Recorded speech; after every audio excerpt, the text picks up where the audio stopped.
енді авионды сөйтіп тұрғанда 72-ші жылы Лос-Анджелесте қызықтың көкесі соңғы бір әйелге алдында отырған қызы ауру, бірақ бір түрлі ауру. Ана әйелдің интуициясы күшті, мынау жақсы емес деді. Кеткеннен кейін сол адреспен алды да полицияға звондады. Пәлен деген адреске барыңызшы, жоқ маған ұнамай тұр мынау деді. Полиция қару-жарақты бұзып кірді, точно есіктің алдында бір бөлме бөлек соғып қойған. Ішіне ашып бұзып кірсе, 13 жасар, 14 жасар қызды кісендеп қойған.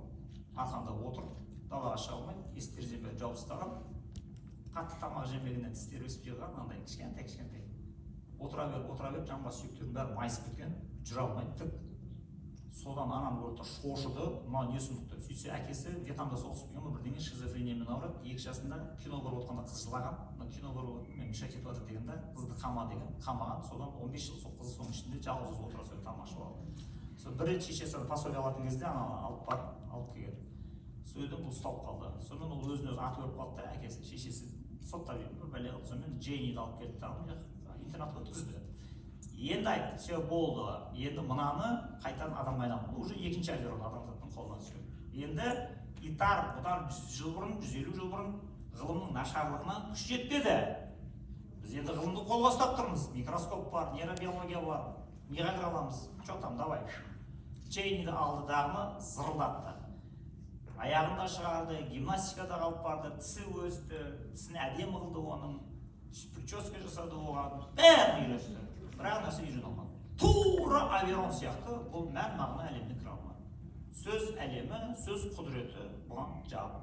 Сол үшін қазақтарда өнер алды қызыл тіл деп айтатын себебі сол. Сіз балаңызға ең бірінші мәнді, мағыналы сөйлеуді үйретесіз. Сосын бар кіресіз әлемге. Сөз өнерін үйрете алмай қалдың ба, ағылшын тіл сен құтқарады деген иллюзияға жабысты. Құтқарады ертең сені. Енді көрейік, Джейнидің жағдайы не болды енді? Көріңіз. Tonight on Nova, the shocking story of a girl who spent her childhood locked in a bedroom. The girl reportedly was still wearing diapers when a social worker discovered the case 2 weeks ago. Raised in isolation, Jeannie was a wild child, uncivilized, barely able to walk or talk. The indications are that she was beaten for making noise. With footage never before seen on television, Nova follows the controversial efforts to unlock the secret of the wild child. The story begins. Джейн жаңағыдай мен айтып беремін сіздерге. Содан бұл сол инвалид болып қалды. Бұны журналистер тексермесін деп, бұны Американың бір жеріне аты жөнін адресін өзгертті, интернетке қамады. Қазір ешкім келмейді, көрмейтін болса. Бұл былайша айтқанда жануар күйінде қалды. Адамдар әлемде не болып жатқанын бұл ишарамен деп вообще түсінбейді. Кәдімгі мысық, ит қалай өмір сүреді, тура солай өмір сүреді. Сонымен енді микроскоп бар уже. Мына миын тексеріңдер деді. Енді міне сіздердің келетін жерлеріңіз келді. Қазір сіздер балаңыздың еркелігін ертең үйреніп кетеді. Еркелеп жүр деп 13 жасқа дейін бір түрлі қылықтарын терпететтіңіздер. Келді. Қыз балаңа қатты сөйлемейсің, қызға қатты сөйлемейсің. Ерке. Тарс етіп 13-ге келген кезде бірденнен бойы өсіп тағына, маған нотация оқыма, бөлмесі сыртына ешкім кірмесін деп жазып қойып, бөлмесінде тамақ ішіп, саған қатты сөйлеп, нотация оқыма бірдеңе етсең, менің личный граница деген шықты ма қазір? Соны шығатын себебі, мына енді осы жерде түсіндіреді. Мыналар аттан Джейнидің миына кірді ғой енді мыналар. Сөйтіп еді, сол Броклин мен неден шықты, Верениктен шықты. Бұған дейін адамның сөйлеу өнері мәдени құбылыс деген. Яғни қай ортаға түседі, қай мәдениет қалай сөйлейді, ол солай тіл шығады деген. Енді бұған плюс биологиялық құбылыс деген қосыңдар деді. Себебі мидың мына жағы мен мына жағындағы извилина, мидың иірімдері сөйлеуге жауап беретін. 10 жыл күтеді. Сөйлейсің бе, сөйлемейсің бе? 10 жыл күтеді. 10 жыл сен сөйлеген жоқсың. Мудрость, даналық, ғибрат үйренген жоқсың. Сол жақ құлағынан ешқандай есті әңгіме кірген жоқ. Сосын оптимизация жасайды ми. Мына сол жақ құлақтағы извилина энергия тратит етіп жатыр. Мынаны жауып тастаңдар дейді. Сосын алады да мынаны бәрі жиырылады. Сосын мынаны да жабады дейді, мынаны да жабады. Сондықтан ми просто так әшейін тұрған кезінде 25% энергияны бөліп қояды. Қатты ойланбаған бұның өзінде. Қаттырақ ойланса, одан да қатты жейді. Сондықтан дененің бәріндегі таралып отқан энергияны қанша оптимизациясы экономдау үшін болады, екеуін жауып тастайды. Сондықтан 13 жастан асып кеткеннен кейін болды, Джейниға шанс жоқ. Ешқашан да сөйлей алмайды. Сондықтан сіздер балаңызды 13-ге дейін ойбайлатып тұрып болайсыз. 5 жылдан бастайсыз, санамақ, тақпақ, қуырмаш. Сіздер кішкентай кезде естеңізді ма? Төсекте жатқан кезде қолдарыңыз жайып қойып, мына жерде май болар, мына жерде шай болар, мына жерде мына жерде жүретін 2 жасыңызда мәз болып соған. Қазір сол ойынды ойнайтын адамға ақша төлеп ойнатасың. Көрдің? Қандай деңгейге дейін кетті анау. Сөйтті дағы не болып еді? Сонымен осы жерден бастап шықты. Туылған баланы 13 жасқа шейін сол жақ құлағынан ұрыңдар мұны тәрбиеде. Ғибратты, мәнді, мағыналы әңгімені тығасыз.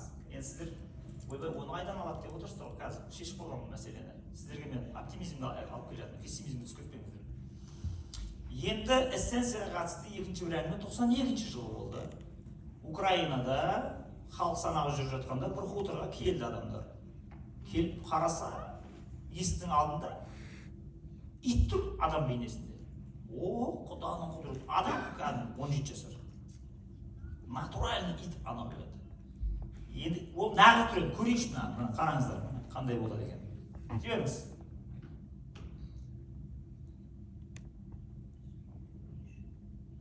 Шығарыңыздар. Ой, сіз кетіп қалдыңыз, нан беріңіз бізге.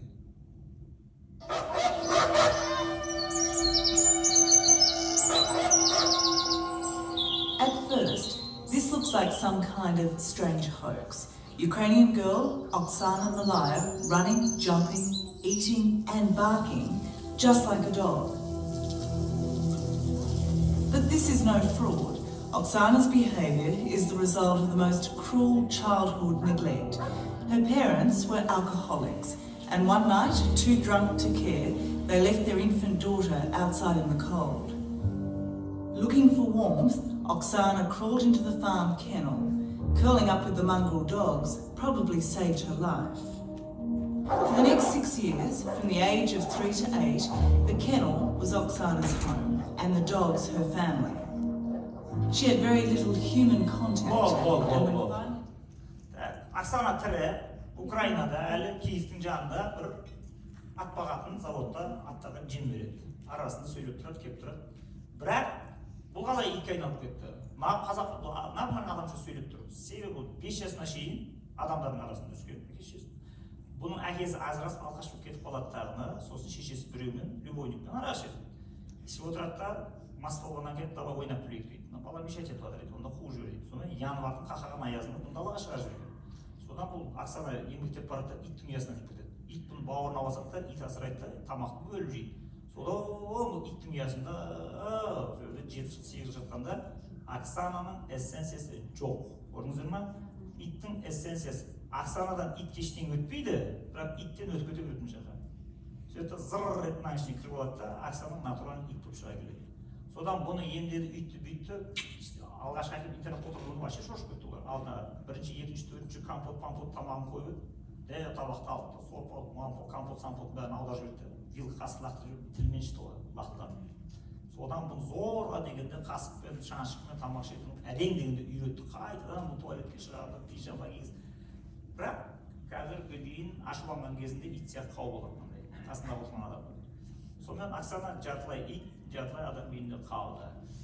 Енді сіздердің орындарыңызда болса мен бүйтіп айтар едім. Құрметті спикер, жақсы, әңгімеңіз қызық, өте әсерлі екен. Бірақ бұның бізге не қатысы бар? Біз Астанада тұрамыз. Бұл Астана деген Орта Азиядағы Қазақстан деген қуатты мемлекеттің арқаның төсінде жалауы желбіреп тұрған тәуелсіздігі бар. Өзінің конституциясын қабылдаған 2 күн бұрын. Керемет мемлекет. Мынау деген сондай жайлы мектеп. Сіз бізді күн көрінгенмен шатыстырып алған жоқсыз ба? Сіз провинцияда сөйлеп тұрған жоқсыз. Дейсіздер ғой енді. Ай, дей алмайсыздар, ал, мынау келесі өтейік енді. Мынау мына Астанаңыз. Популярный во всем мире тренд с квадроберами дошел и до Казахстана. В социальных сетях появляется все больше кадров, где дети и подростки надевают маски и подражают поведению животных. Психологи на такое увлечение смотрят с опаской. По их словам, обычная забава может перерасти в образ жизни и даже привести к травмам. Дана Ермак продолжит тему. У детей и подростков по всему миру появилось новое увлечение под названием квадробика. Все, кто в теме, надевают маски, ходят на четвереньках, имитируя движения животных. Соцсети пестрят кадрами соседних стран, тренда Шу и до Казахстана. Пользователи делятся кадрами, как по улицам Алматы, Астаны и Семея гуляют подростки в масках зверей. У некоторых даже есть лапы и хвосты. Так, көрдіңіздер ғой? Егер сіз балаңыздың эссенциясын өзіңіз рухани құндылықтармен қазір қалыптастырмайтын болсаңыз, мектепте үйде екі жақтан қысып. Онда хан шатыры, аквариум, та-та-та, зажигалка, министерство. Түкті қалмайды саған.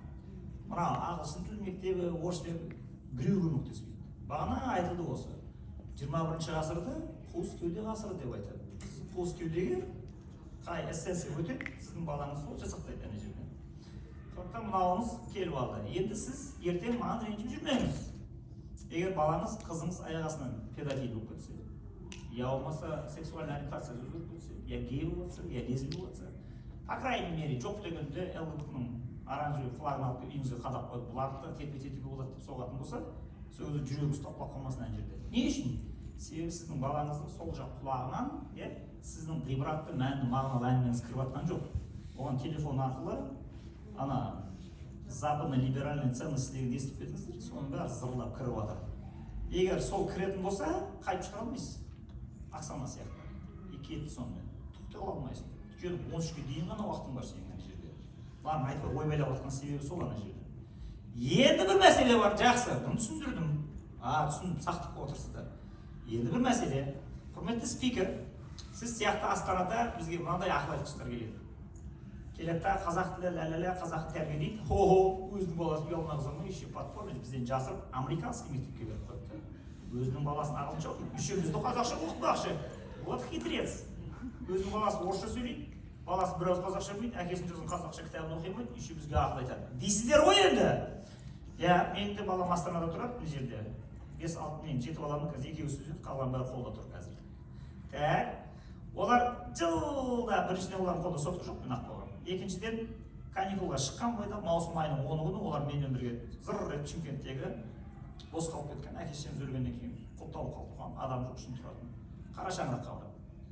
Барғаннан кейін бәрі соқтысын сыпырып аласын дағды, болды. Сендер сол құлақтарына қазір тек қана мәнді, мағыналы, ғибратты әңгіме ғана аласыңдар. Бұл жерде трансцендентті құндылықтар ғана келесіздер. Содан кейін олар бір күн, 2 күн ломка болады, сотқа жоқ тыпырлап мазасынша, 3 күннен кейін көрге де үйренеді адам. 3 күннен кейін оларда живое общение деген басталады, бір-бірімен. Сол кезде, жүздің үстінде адам келеді ғой, тамыр, туыс, бажы, балыз деген сияқты жетеді ғой, бір-бірінен естіп келе береді ғой. 2 айдың соңына тақаған кезде ғана бар, балдар қыздарға ғашық болып хат жаза бастайды. Сол кезде бар, адам болып тұр ойлайсың. Көрдіңіз бе? Уже өлең шығарып, көмір жақта кездесейік деп, WhatsApp жоқ қой, жазамайды ғой, телефон ақ болған ғой. Баяғы заманский, қолына хатпен жазады, апарып берші деп, кухняда жүріңіздер бер жібереді. Где-то 80 жылдарға барып қайтып олар. Енді келесі видеоны жіберіңіз. Келесі видеоны қойды. Тұрыңыз бұл жерде. Мынау жаңағы сіздер ойбай мәнді мағыналы әңгімен қайдан аламын, балам эссенциясын қалай қалыптастырамын енді деп жатсыздар ғой. Ұлттық тәрбие мына кітаптың бәрін мөлдіреп шығарып тастағанымызға 13 жыл болды қазір. Енді бұл кітаптардың бәрін мен бұрын білмеймін. Мыналар қайда дейсіздер ғой, тыңдаңыздар. 1883 жылы Санкт-Петербургта жиналыс болады. Ресей империясы кезінде. Мына біздің қол астымыздағы отарда отырған қазақ халқы шамадан тыс көп кітап оқиды. Бұлар бүйтіп кітап оқып кете беретін болса, бір күн төңкереді бізді. Өйткені бұлар балдарын жаппай гимназияға оқытып жатыр. Шоқан Уәлихановтан бастап, із тастап жатыр. Оның артынан анау келіп тұр, сосын қаныш кетті, бұлар келе жатыр. Сондықтан бұлардың жолын жабыңдар дейді. 1885 жылы Санкт-Петербургта главное управление по делам печати деген цензурный комитет құрылады.